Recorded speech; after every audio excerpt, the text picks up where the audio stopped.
Barcelona এবং Atletico Madrid football বিশ্বের দুই চিরপ্রতিদ্বন্দ্বী যখন মুখোমুখি হয় তখন মাঠের লড়াই ছাপিয়ে সামনে আসে পরিসংখ্যানের এক বিশাল পাহাড়।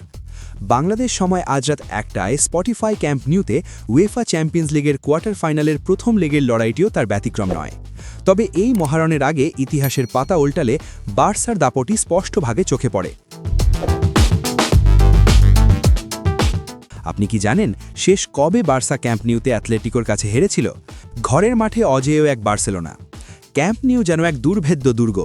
বার্সেলোনা যখন নিজেদের ডেরায় অ্যাথলেটিকোকে আতিথ্য দেয় তখন তারা যেন এক অতিমানবীয় শক্তিতে বলীয়ান হয়ে ওঠে।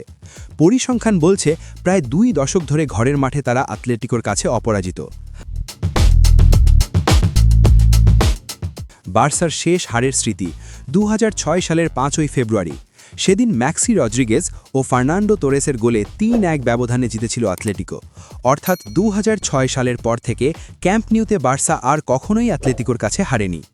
এরপর আজ প্রায় ২০ বছর ধরে ক্যাম্প নিউতে বার্সা অ্যাথলেটিকোর কাছে হারেনি। ভাবা যায় কি এক অবিশ্বাস্য পরিসংখ্যান। এই দীর্ঘ সময়ে ঘরের মাঠে তারা ১৮টি জয় ছিনিয়ে নিয়েছে এবং মাত্র ৭টি ম্যাচ ড্র হয়েছে। তাই সিমিওনের হৃদয়ে এক বিশাল আক্ষেপ জমা হয়ে আছে। অ্যাথলেটিকো কোচ ডিয়েগো সিমিওনে আজও ক্যাম্প নিউতে কোনো ম্যাচ জয়ের স্বাদ পাননি। তবে একটি ছোট্ট খটকা আছে। ২০২৪-২৫ মৌসুমে এস্তাদি অলিম্পিক লুইস কোম্পানিজে, যা কিনা ক্যাম্প নিউর সংস্কার কাজ চলাকালীন বার্সার অস্থায়ী হোম গ্রাউন্ড হিসেবে বিবেচিত ছিল, সেখানে বার্সা অ্যাথলেটিকোর কাছে ২-১ গোলে হেরেছিল। কিন্তু মূল ক্যাম্প নিউতে তাদের রেকর্ড এখনও অক্ষুণ্ণ আছে। ইউরোপীয় মঞ্চের সমীকরণ অবশ্য ভিন্ন কথা বলছে। ঘরোয়া লিগে বার্সা দাপট দেখালেও চ্যাম্পিয়ন্স লিগের ইতিহাস কিন্তু অ্যাথলেটিকোর পক্ষেই কথা বলছে।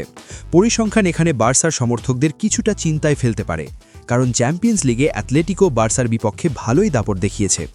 ২০১৬-র স্মৃতি আপনাকে মনে করিয়ে দিই চলুন। সেবার চ্যাম্পিয়ন্স লিগের শেষ দেখায় ২ লেগ মিলিয়ে ৩-২ ব্যবধানে বার্সাকে বিদায় করে দিয়েছিল সিমিওনের দল। আর ২০১৪-র লড়াই, সেটাও বার্সা ভক্তদের মন খারাপ করে দিয়েছিল। সেবারও কোয়ার্টার ফাইনালে মুখোমুখি হয়েছিল এই দুই দল। নাটকীয় সেই লড়াইও অ্যাগ্রিগেটে ৩-২ স্কোর লাইনে শেষ হাসি হেসেছিল অ্যাথলেটিকো। কয়েকদিন আগেই লা লিগার লড়াইয়ে অ্যাথলেটিকোকে হারিয়ে মানসিকভাবে অনেকটা এগিয়ে আছে হান্সি ফ্লিকের শিষ্যরা। তবে অ্যাথলেটিকো কোচ ডিয়েগো সিমিওনে বেশ চতুর একজন কোচ। নোংরা কৌশলে তিনি সিদ্ধহস্ত।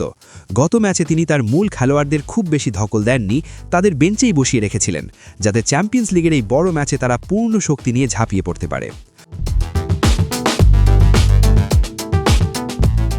অন্যদিকে বার্সা কোচ হান্সি ফ্লিকের লক্ষ্য এখন একটাই, ক্যাম্প নিউর সেই অপরাজেয় রেকর্ড বজায় রাখা এবং প্রথম লেগেই বড় ব্যবধানে জিতে সুবিধাজনক অবস্থানে থাকা, যাতে সপ্তাহখানেক পর রিয়াদ এয়ার মেট্রোপলিটানোতে ফিরতি লেগ খেলতে যাওয়ার সময় বুক ফুলিয়ে মাঠে নামা যায়।